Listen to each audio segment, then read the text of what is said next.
ये सोमवार व्रत कथा। किसी नगर में एक धनी व्यापारी रहता था। दूर दूर तक उसका व्यापार फैला हुआ था। नगर के सभी लोग उस व्यापारी का सम्मान करते थे। इतना सब कुछ संपन्न होने के बाद भी वह व्यापारी बहुत दुखी था, क्योंकि उसका कोई पुत्र नहीं था, जिस कारण अपने मृत्यु के पश्चात व्यापार के उत्तराधिकारी की चिंता उसे हमेशा सताती रहती थी। पुत्र प्राप्ति की इच्छा से व्यापारी प्रत्येक सोमवार भगवान शिव का व्रत पूजा किया करता था और शाम के समय शिव मंदिर में जाकर शिव जी के सामने घी का दीपक जलाया करता था। उसकी भक्ति देखकर माँ पार्वती प्रसन्न हो गई और भगवान शिव से उस व्यापारी की मनोकामना पूर्ण करने का निवेदन किया। भगवान शिव बोले, इस संसार में सबको उसके कर्म के अनुसार फल की प्राप्ति होती है। जो प्राणी जैसा कर्म करते हैं उन्हें वैसा ही फल प्राप्त होता है। शिव जी द्वारा समझाने के बावजूद माँ पार्वती नहीं मानी और उस व्यापारी की मनोकामना पूर्ति हेतु वे शिव जी से बार बार अनुरोध करती रही। अंततः माता के आग्रह को देखकर भगवान भोलेनाथ को उस व्यापारी को पुत्र प्राप्ति का वरदान देना पड़ा। वरदान देने के पश्चात भोलेनाथ माँ पार्वती से बोले, आपके आग्रह पर मैंने पुत्र प्राप्ति का वरदान तो दे दिया, परंतु इसका यह पुत्र 16 वर्ष से अधिक समय तक जीवित नहीं रहेगा। उसी रात भगवान शिव उस व्यापारी के सपने में आए और उसे पुत्र प्राप्ति का वरदान दिया और उसके पुत्र की 16 वर्ष तक जीवित रहने की भी बात बताई। भगवान के वरदान से व्यापारी को खुशी तो हुई, लेकिन पुत्र की अल्पायु की चिंता ने उस खुशी को नष्ट कर दिया।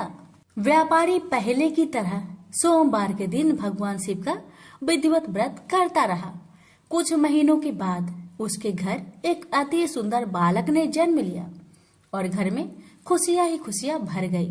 बहुत धूमधाम से पुत्र जन्म का समारोह मनाया गया, परंतु व्यापारी को पुत्र जन्म की अधिक खुशी नहीं हुई, क्योंकि उसे पुत्र की अल्प आयु के रहस्य का पता था। जब पुत्र 12 वर्ष का हुआ तो व्यापारी ने उसे उसके मामा के साथ पढ़ने के लिए बनारसी भेज दिया। लड़का अपने मामा के साथ शिक्षा प्राप्ति हेतु चल दिया। रास्ते में जहाँ भी मामा भांजे विश्राम हेतु रुकते, वहीं यज्ञ करते और ब्राह्मणों को भोजन कराते। लंबी यात्रा के बाद मामा भांजे एक नगर में पहुँचे। उस दिन नगर के राजा की कन्या का विवाह था, जिस कारण पूरे नगर को सजाया गया था। निश्चित समय पर बारात आ गई, लेकिन वर का पिता अपने बेटे के एक आंख से काने होने के कारण बहुत चिंतित था। उसे भय था कि इस बात का पता चलने पर कहीं राजा विवाह से इनकार न कर दे, इससे उसकी बदनामी भी होगी। जब वर के पिता ने व्यापारी के पुत्र को देखा तो उसके मस्तिष्क में एक विचार आया। उसने सोचा, क्यों ना इस लड़के को दुल्हा बनाकर राजकुमारी से विवाह करा दूं।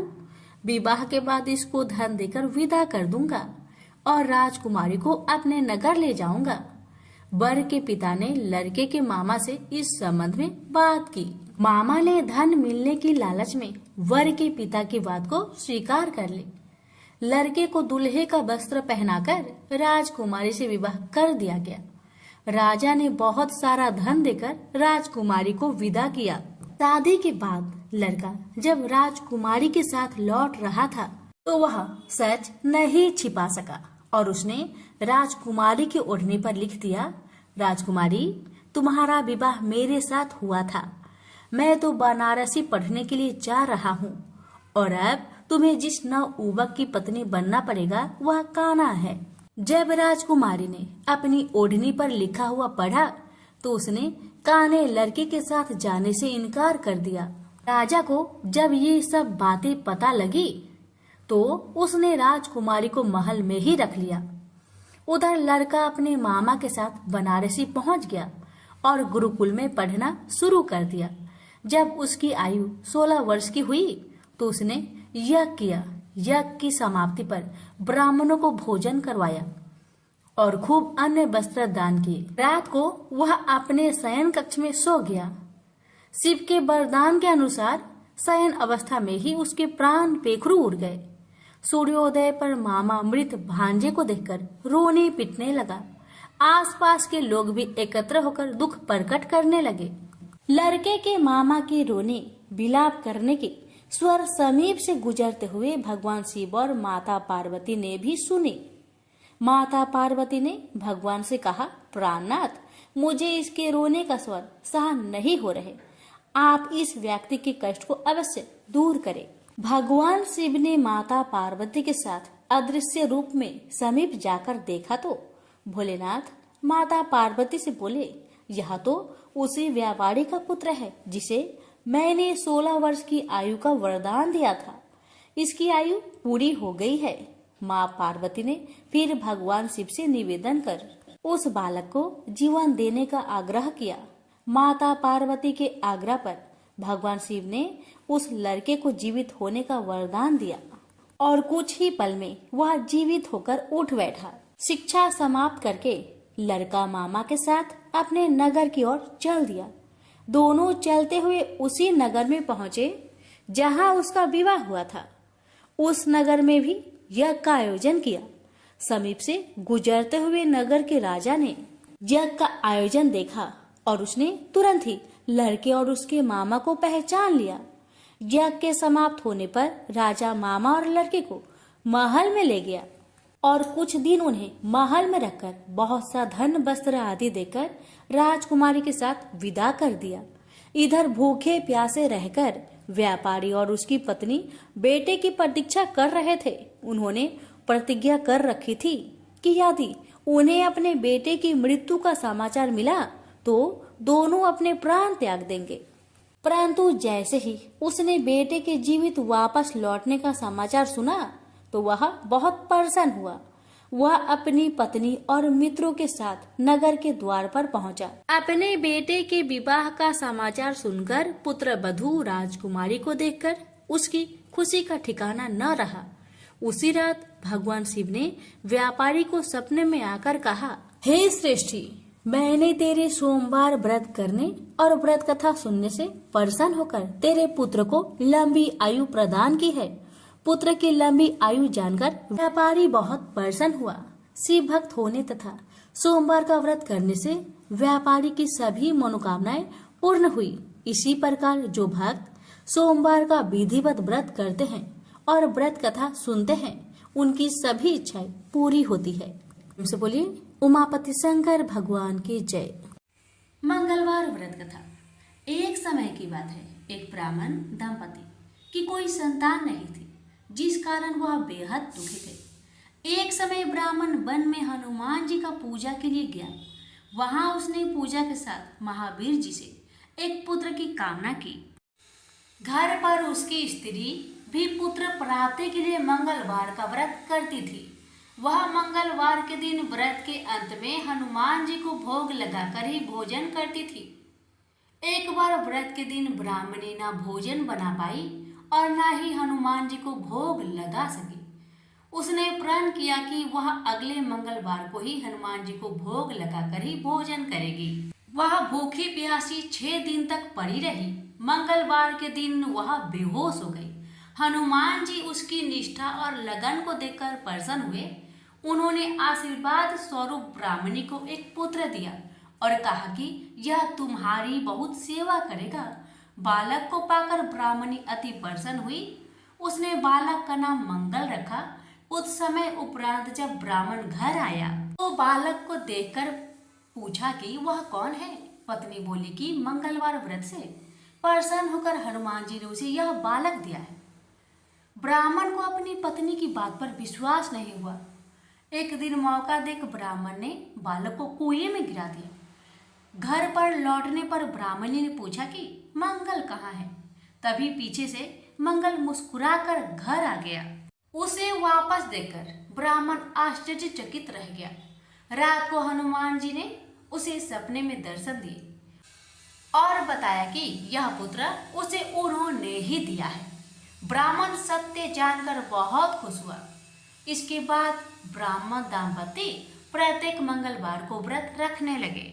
जो मनुष्य मंगलवार व्रत कथा को पढ़ता या सुनाता है और नियम से व्रत रखता है, उसे हनुमान जी की कृपा से सब कष्ट दूर होकर सर्व सुख प्राप्त होता है और हनुमान जी की दया के पात्र बनते हैं। प्रेम से बोलिए पवन पुत्र हनुमान की जय। हनुमान चालीसा। श्री गुरु चरण सरोज रजे, निज मनु मुकुर सुधारी। बरनउँ रघुबर बिमल जसु, जो दायकु फल चारि। बुद्धिहीन तनु जानिके, सुमिरो पवन कुमार। बल बुद्धि विद्या देहु मोहे, हरहु कलेश विकार।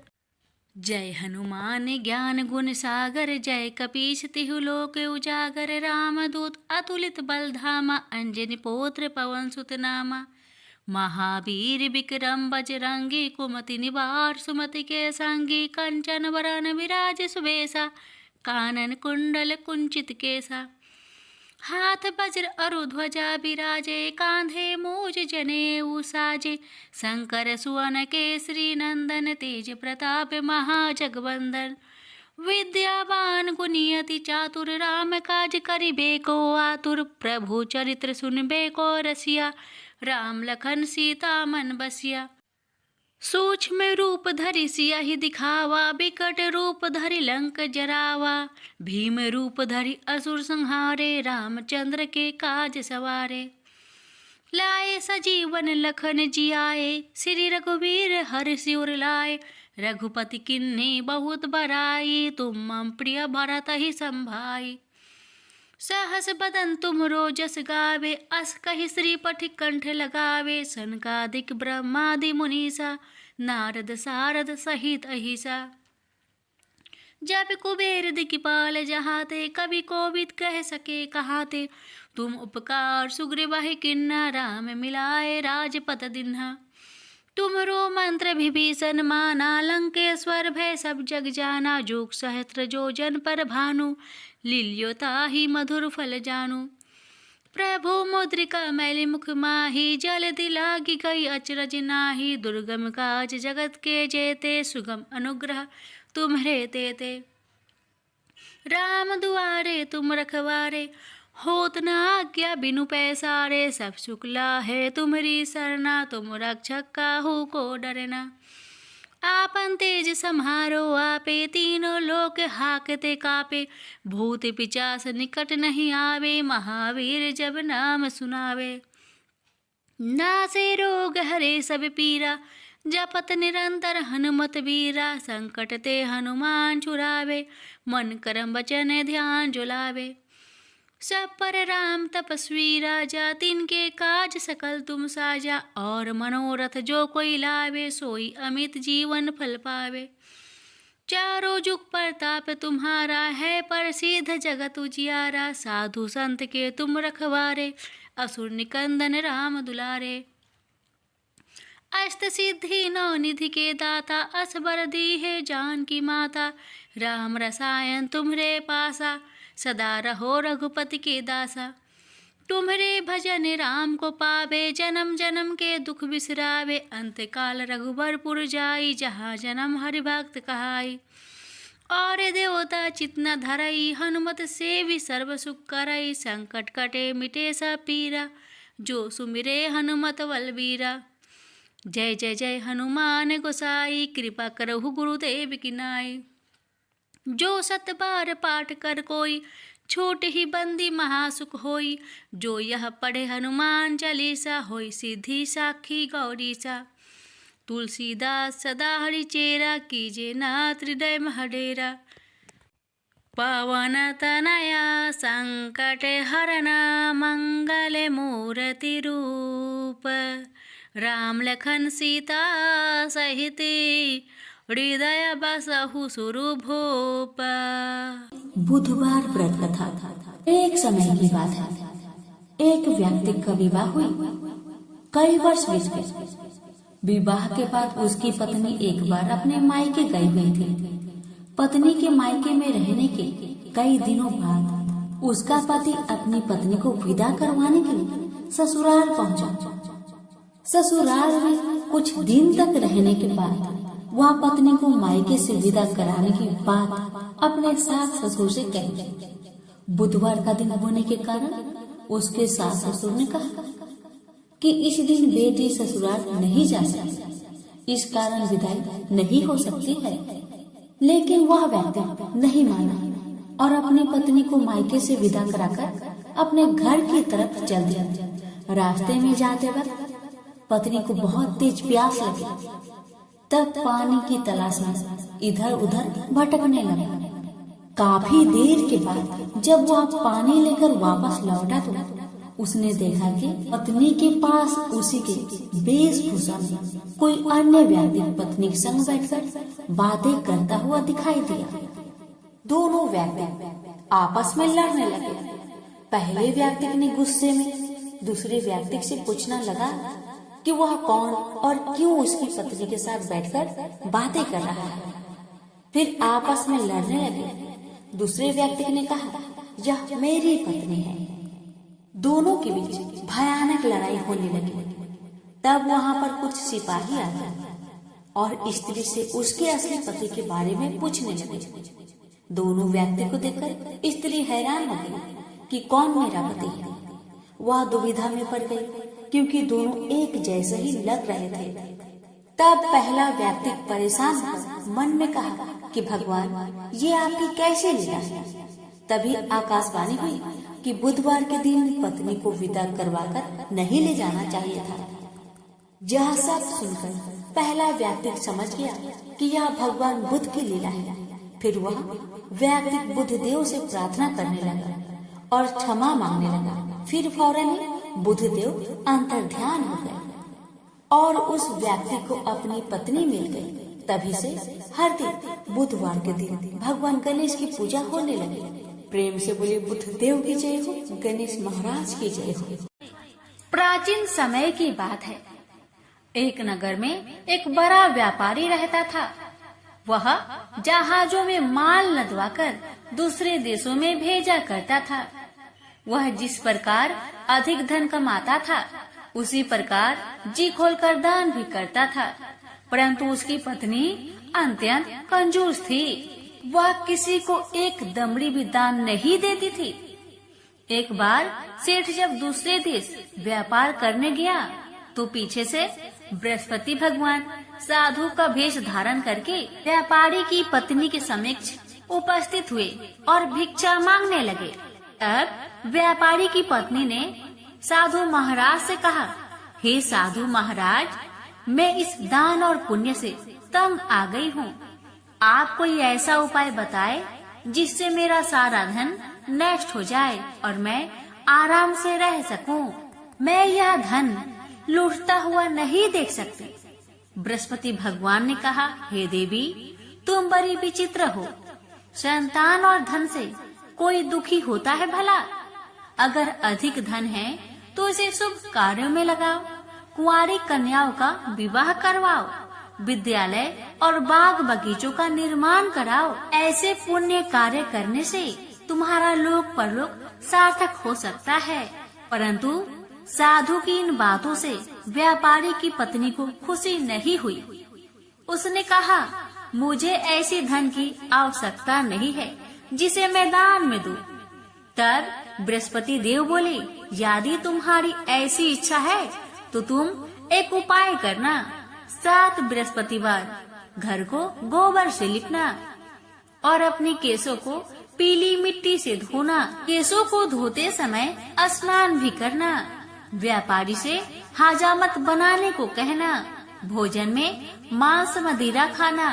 कपड़े अपने घर धोना। ऐसा करने से तुम्हारा सारा धन नष्ट हो जाएगा। इतना कहकर बृहस्पति भगवान अंतर्ध्यान हो गए।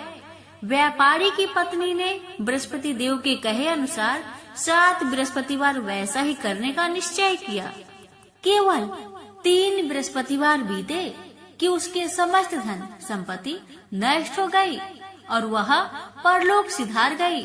जब व्यापारी वापस आया तो उसने देखा कि उसका सब कुछ नष्ट हो चुका है। यह देखकर व्यापारी ने अपनी पुत्री को सत्वाना दी और दूसरे नगर में जाकर बस गया। वहाँ जंगल से लकड़ी काट कर लाता और शहर में बेचता था। इस तरह वह अपना जीवन व्यतीत करने लगा। एक दिन उसकी पुत्री ने दही खाने की इच्छा प्रकट की, लेकिन व्यापारी के पास दही खरीदने के पैसे नहीं थे। वह अपनी पुत्री को अवशासन देकर जंगल में लकड़ी काटने चला गया। वह एक वृक्ष के नीचे बैठकर अपनी पूर्व दशा पर विचार करके रोने लगा। उस दिन बृहस्पतिवार का दिन था। तभी वहाँ बृहस्पति देव साधु के रूप में सेठ के पास आए और बोले, हे मनुष्य, तू इस जंगल में किस चिंता में बैठा है? तब व्यापारी बोला, हे महाराज, आप सब कुछ जानते हैं। इतना कहकर व्यापारी अपनी कहानी सुनाकर रो पड़ा। बृहस्पति भगवान बोले, देखो बेटा, तुम्हारी पत्नी ने बृहस्पति देव का अपमान किया था, इसी कारण तुम्हारा यह हाल हुआ है। लेकिन अब तुम किसी प्रकार की चिंता मत करो। तुम गुरुवार के दिन बृहस्पति देव का पाठ करो। 2 पैसे के चने और गुड़ को लेकर जल के लोटे में शक्कर डालकर वह अमृत और प्रसाद अपने परिवार के सदस्यों और कथा सुनने वालों को बांट दो। स्वयं भी प्रसाद और चरणामृत लो। भगवान तुम्हारा अवश्य कल्याण करेंगे। साधु की बात सुनकर व्यापारी बोला, महाराज, मुझे तो इतना भी नहीं बचता कि मैं अपनी पुत्री को दही लाकर दे सकूं। इस पर साधु महाराज जी बोले, तुम लकड़ियां शहर में बेचने जाना, तुम्हें लकड़ियों के दाम पहले से चौगुने मिलेंगे, जिससे तुम्हारे सारे कार्य सिद्ध हो जाएंगे। उसने लकड़ियां काटी और शहर में लकड़ियां बेचने चल पड़ा। उसकी लकड़ियां अच्छे दाम में बिक गई, जिससे उसने अपनी पुत्री के लिए दही लिया और साथ ही साथ गुरुवार की कथा हेतु चना गुड़ लेकर कथा की और प्रसाद बांटकर स्वयं भी खाया। उसी दिन से उसकी सभी कठिनाइयां दूर होने लगी, परंतु अगले बृहस्पतिवार को वह कथा करना भूल गया। अगले दिन वहाँ के राजा ने एक बड़े यज्ञ का आयोजन कर पूरे नगर के लोगों के लिए भोजन का आयोजन किया। राजा की आज्ञा अनुसार पूरा नगर राजा के महल में भोज करने गया, लेकिन व्यापारी व उसकी पुत्री तनिक विलंब से पहुँचे। अतः उन दोनों को राजा ने महल में ले जाकर भोजन कराया। जब वे दोनों लौटकर आए, तब रानी ने देखा कि उनका खूंटी पर टंगा हार गायब है। रानी को व्यापारी और उसकी पुत्री पर संदेह हुआ कि उसका हार उन दोनों ने ही चुराया है। रानी ने सारा कहानी राजा को सुनाया। फिर राजा की आज्ञा से उन दोनों को कारावास की कोठरी में कैद कर दिया गया। कैद में पड़कर दोनों अत्यंत दुखी हुए। वहाँ उन्होंने बृहस्पति देवता को याद किया। बृहस्पति देव ने प्रकट होकर व्यापारी को उसकी भूल का आभास कराया और उन्हें सलाह दी कि गुरुवार के दिन कैद खाने के दरवाजे पर तुम्हें 2 पैसे मिलेंगे। उनसे तुम चने और मुनक्का मंगवाकर विधि पूर्वक बृहस्पति देवता का पूजन करो, तुम्हारे सब दुख दूर हो जाएंगे। बृहस्पतिवार को कैद खाने के द्वार पर उन्हें 2 पैसे मिले। बाहर सड़क पर एक स्त्री जा रही थी। व्यापारी ने उसे बुलाकर गुड़ और चने लाने को कहा। इस पर वह स्त्री बोली, मैं अपनी बहू के लिए गहने ले जा रही हूँ, मेरे पास समय नहीं है। इतना कहकर वह आगे चली गई। थोड़ी देर बाद वहाँ से एक और स्त्री निकली।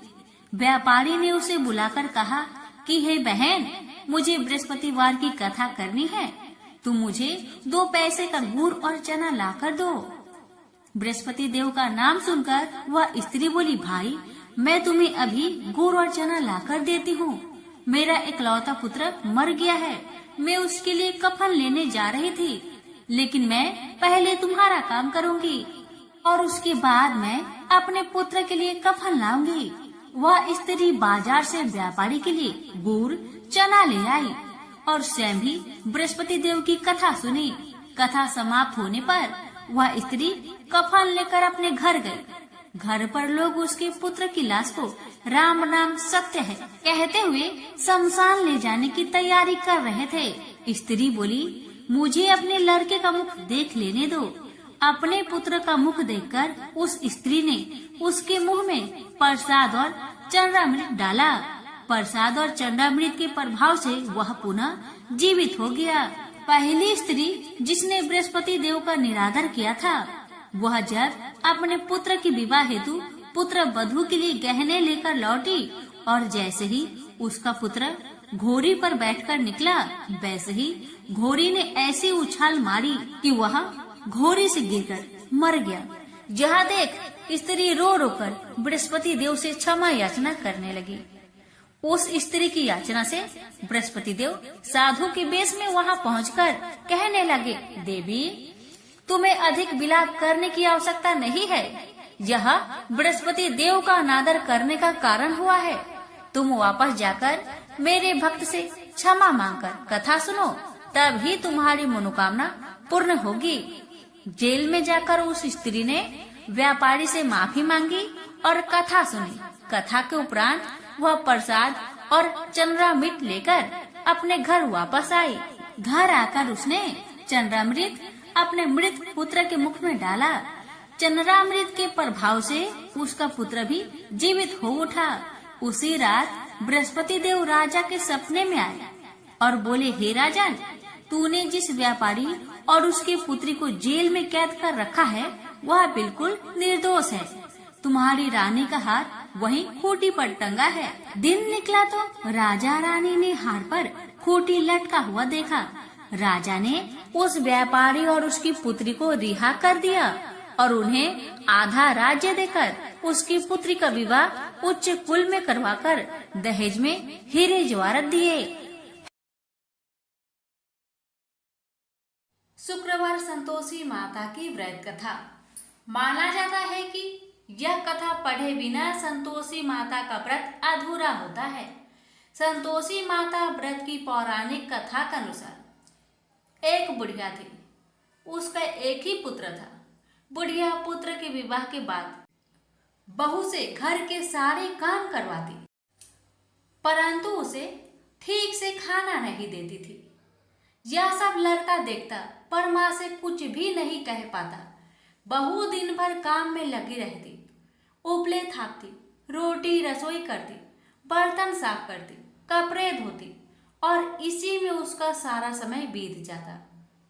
काफी सोच विचार कर एक दिन लड़का माँ से बोला, माँ, मैं परदेश जा रहा हूँ। माँ को बेटे की बात पसंद आ गई तथा उसे जाने की आज्ञा दे दी। इसके बाद वह अपनी पत्नी के पास जाकर बोला, मैं परदेश जा रहा हूँ, आपने कुछ निशानी दे दो। बहू बोली, मेरे पास तो निशानी देने योग कुछ भी नहीं है। यह कहकर वह पति के चरणों में गिरकर रोने लगी। इससे पति के जूते पर गोबर से सने हाथों से छाप बन गई। पुत्र के जाने के बाद सास के अत्याचार बढ़ते गए। एक दिन बहू दुखी हो मंदिर चली गई। वहां उसने देखा कि बहुत सी स्त्रियां पूजा कर रही थी। उसने स्त्रियों से व्रत के बारे में जानकारी ली तो वे बोली कि हम संतोषी माता का व्रत कर रहे हैं, इससे सभी प्रकार के कष्टों का नाश होता है। स्त्रियों ने बताया, शुक्रवार को नहा धोकर एक लोटे में शुद्ध जल ले, गुड़ चने का प्रसाद लेना तथा सच्चे मन से माँ का पूजन करना चाहिए। खटाई भूल कर भी मत खाना और ना ही किसी को देना। एक वक्त भोजन करना। व्रत विधान सुनकर अब वह प्रति शुक्रवार को संयम से व्रत करने लगी। माता की कृपा से कुछ दिनों के बाद पति का पत्र आया। कुछ दिनों के बाद पैसा भी आ गया। उसने प्रसन्न मन से फिर व्रत किया तथा मंदिर में जा अन्य स्त्रियों से बोली, संतोषी माँ की कृपा से हमें पति का पत्र तथा रुपया आया है। अन्य सभी स्त्रियां भी श्रद्धा से व्रत करने लगी। बहू ने कहा, हे माँ, जब मेरा पति घर आ जाएगा तो मैं तुम्हारे व्रत का उद्यापन करूंगी। अब एक रात संतोषी माँ ने उसके पति को स्वप्न दिया और कहा कि तुम अपने घर क्यों नहीं जाते? तो वह कहने लगा, सेठ का सारा सामान अभी बिका नहीं है, रुपया भी अभी नहीं आया है। उसने सेठ को सपने की सारी बात कही तथा घर जाने की इजाजत मांगी, पर सेठ ने इनकार कर दिया। माँ की कृपा से कई व्यापारी आए, सोना चांदी तथा अन्य सामान खरीदकर ले गए। कर्जदार भी रुपए लौटा गए। अब तो साहूकार ने उसे घर जाने की इजाजत दे दी। घर आकर पुत्र ने अपनी माँ व पत्नी को बहुत सारे रुपए दिए। पत्नी ने कहा कि मुझे संतोषी माता के व्रत की उद्यापन करना है। उसने सभी को न्योता दे उद्यापन की सारी तैयारी की। पड़ोस की एक स्त्री उसे सुखी देख ईर्ष्या करने लगी थी। उसने अपने बच्चों को सिखा दिया कि तुम भोजन के समय खटाई जरूर मांगना। उद्यापन के समय खाना खाते खाते बच्चे खटाई के लिए मचल उठे, तो बहू ने पैसा देकर उन्हें बहलाया। बच्चे दुकान से उन पैसों की इमली खटाई खरीदकर खाने लगे, तो बहू पर माता ने कोप किया। राजा के दूत उसके पति को पकड़कर ले जाने लगे, तो किसी ने बताया कि उद्यापन में बच्चे ने पैसों की इमली खटाई खाई है। तो बहू ने पुनः व्रत के उद्यापन का संकल्प किया। संकल्प के बाद वह मंदिर से निकली तो राह में पति आता दिखाई दिया। पति बोला, इतना धन जो कमाया है उसका कर राजा ने मांगा था। अगले शुक्रवार के उसने फिर विधिवत व्रत का उद्यापन किया। इससे संतोषी माँ प्रसन्न हुई। 9 माह बाद चांद सा सुंदर पुत्र हुआ। अब सास बहू तथा बेटा माँ की कृपा से आनंद से रहने लगे। प्रेम से बोलिए संतोषी माँ की जय। एक ब्राह्मण को सपने में नीली घोड़ी पर नीले कपड़े पहने एक आदमी दिखाई देता है और कहता है, हे ब्राह्मण देवता, मैं तेरे लगूंगा। ब्राह्मण घबरा कर उठ गया। अगले दिन यही सपना उसे फिर आता है। यह सपना उसे रोज आने लगा। वह परेशान हो गया और चिंता के मारे दुबला होने लगा। उसकी पत्नी ने कारण पूछा तो उसने सपने के बारे में बताया। ब्राह्मणी बोली, वे अवश्य ही शनि महाराज होंगे। अब की बार देखे तो कहना लग जाओ, पर 1.25 पहर से ज्यादा मत लगना। उस दिन सपना आने पर ब्राह्मण ने कहा, लग जाओ, पर कितने समय के लिए लगोगे? शनि जी बोले, 7.5 वर्ष का लगूंगा। ब्राह्मण ने कहा, क्षमा करे शनि जी, इतना भारी तो मुझसे झेला नहीं जाएगा। तब शनि जी बोले, तो 5 वर्ष का लग जाऊंगा। ब्राह्मण बोला, यह भी मेरे लिए ज्यादा है। शनि जी बोले, 2.5 साल का लग जाओ। ब्राह्मण ने मना किया तो शनि जी कहने लगे, 1.25 पहर का तो लगूंगा ही। इतना तो कोढ़ी कलंगी भिखारी के भी लग जाता हूँ। तब ब्राह्मण ने कहा, ठीक है। ब्राह्मण को 1.25 पहर की शनि की दशा लग गई। ब्राह्मण ने नींद से जाकर ब्राह्मणी से कहा, मेरी 1.25 पहर शनि की दशा लग गई है, इसलिए मैं जंगल में जाकर यह समय बिताऊंगा। मेरे लिए खाने पीने का सामान बांध दे। मेरे पीछे से किसी से लड़ाई झगड़ा ना हो, इसका ध्यान रखना। ज्यादातर घर में ही रहना। बच्चों का भी ध्यान रखना। इस 1.25 पहर के समय में कोई गाली भी दे तो चुपचाप सुन लेना, बहस मत करना। यह सब समझाकर ब्राह्मण जंगल में चला गया। जंगल में ब्राह्मण एक पीपल के पेड़ के नीचे बैठ गया और हनुमान जी का पाठ करने लगा। 1 पहर बीत गया। ब्राह्मण ने सोचा बाकी बचा समय रास्ते में बीत जाएगा, इसलिए वहां से चल दिया। रास्ते में एक बाड़ी में मतीरे लगे देखे। माली से एक मतीरा खरीदा, पोटली में बांधा और आगे बढ़ा।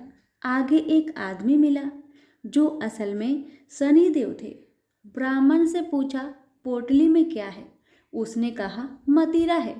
शनिदेव बोले, दिखाओ। ब्राह्मण ने पोटली खोली। उसमें राजकुमार का कटा हुआ खून से लथपथ सिर। शनिदेव ब्राह्मण को राजा के पास ले गए और कहा कि इस ब्राह्मण ने राजकुमार की हत्या कर दी है, इसके पास पोटली में राजकुमार का सिर है। राजा ने कहा, मैं यह नहीं देख सकता, इस ब्राह्मण को सूली पर चढ़ा दो। राजा के यहाँ हाहाकार मच गया। ब्राह्मण को सूली पर चढ़ाने से पहले पूछा गया कि उसकी कोई आखिरी इच्छा हो तो बताए। ब्राह्मण ने सोचा किसी तरह 1.25 पहर पूरा करना होगा। उसने कहा वह रोज बालाजी की कथा सुनता है, मरने से पहले अंतिम बार बालाजी की कथा सुनना चाहता हूँ। ब्राह्मण को कथा सुनाने का प्रबंध किया गया। कथा कहते कहते 1.25 पहर पूरा हो गया। शनि की दशा टलते ही राजकुमार शिकार खेर कर लौटता हुआ दिखाई दिया। राजकुमार को आता देख राजा बहुत खुश हुआ, लेकिन उसे निर्दोष ब्राह्मण की हत्या का दोष लगने का डर सताने लगा। उसने तुरंत घुड़सवार सैनिकों को ब्राह्मण को आदर सहित ले आने के लिए भेजा। ब्राह्मण राज दरबार में आया तो राजा ने क्षमा मांगी और पोटली दिखाने के लिए कहा। पोटली खोली तो उसमें मदिरा था। राजा ने इन सब के बारे में पूछा तो ब्राह्मण ने बताया, मुझे 1.25 पहर की शनिचर की दशा लगी थी, इस कारण यह सब तमाशा हुआ। राजा ने पूछा, यह दशा कैसे टलती है? ब्राह्मण बोला, राजा, ये सेठ के लगे तो काला हाथी या काला घोड़ा दान करे, गरीब के लगे तो पीपल की पूजा करे तब बोले, साचा शनिचर कहिए, जाके पाव सदा ही पड़िए। शनि की कहानी सुने, तिल का तेल और काला उड़द दान करे, काले कुत्ते को तेल से चूपर कर रोटी खिलाए तो शनिचर की दशा उतर जाती है। राजा ने उसे मदिरा वापस दे दिया। घर आकर ब्राह्मण ने मदिरा काटा तो उसके बीज की जगह हीरे मोती निकले। ब्राह्मणी ने पूछा, यह कहाँ से लाए?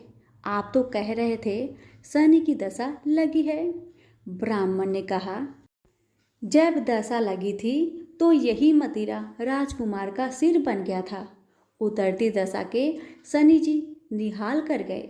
हे शनि देवता, जैसे ब्राह्मण के शनि की दशा लगी वैसे किसी के ना लगे, निहाल सबको करे। प्रेम से बोलिए, शनि महाराज की जय हो। धन्यवाद। प्राचीन काल में एक नगर में एक वृद्धा रहती थी।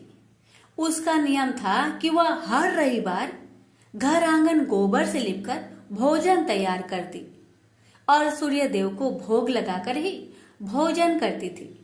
ऐसा व्रत करने से उसका घर अनेक प्रकार से धन्य धान्य से पूर्ण हो गया। श्री हरि की कृपा से घर में किसी प्रकार की विघ्न या दुख नहीं था। सब प्रकार से घर में आनंद रहता था।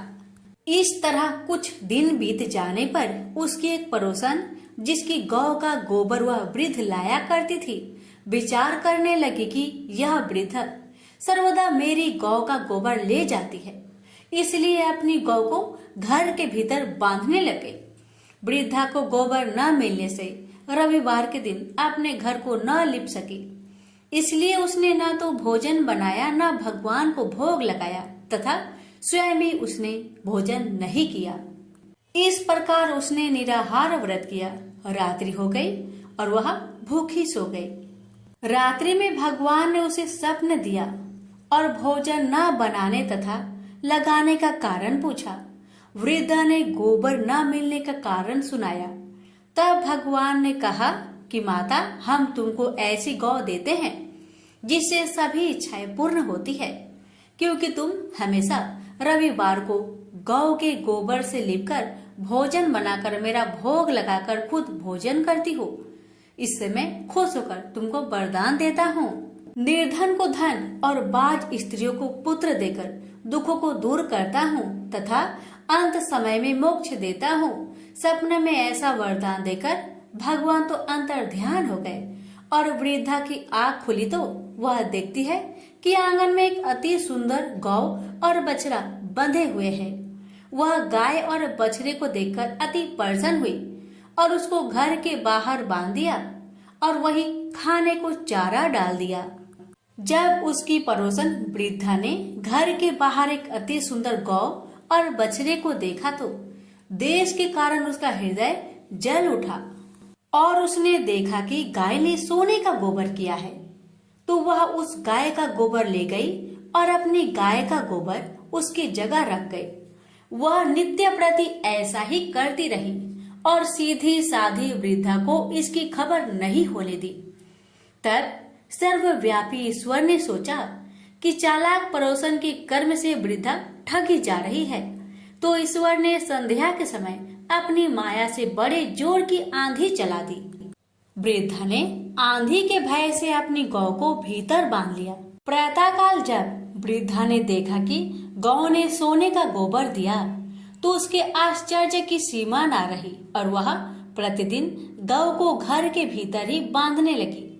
उधर पड़ोसन ने देखा कि बुढ़िया गौ को घर के भीतर बांधने लगी है और उसका सोने का गोबर उठाने का दांव नहीं चलता, तो वह ईर्ष्या और डाह से जल उठी और कुछ उपाय न देखकर पड़ोसन ने उस देश के राजा की सभा में जाकर कहा, महाराज, मेरे पड़ोस में एक वृद्धा के पास ऐसा गौ है जो आप जैसे राजा के ही योग है। वह नित्य सोने का गोबर देती है। आप उस सोने से प्रजा का पालन करिए। वह वृद्धा इतने सोने का क्या करेगी? राजा ने यह बात सुनकर अपने दूतों को वृद्धा के घर से गौ लाने की आज्ञा दी। वृद्धा प्रातः ईश्वर का भोग लगा भोजन ग्रहण करने जा ही रही थी कि राजा के कर्मचारी गौ को खोलकर ले गए।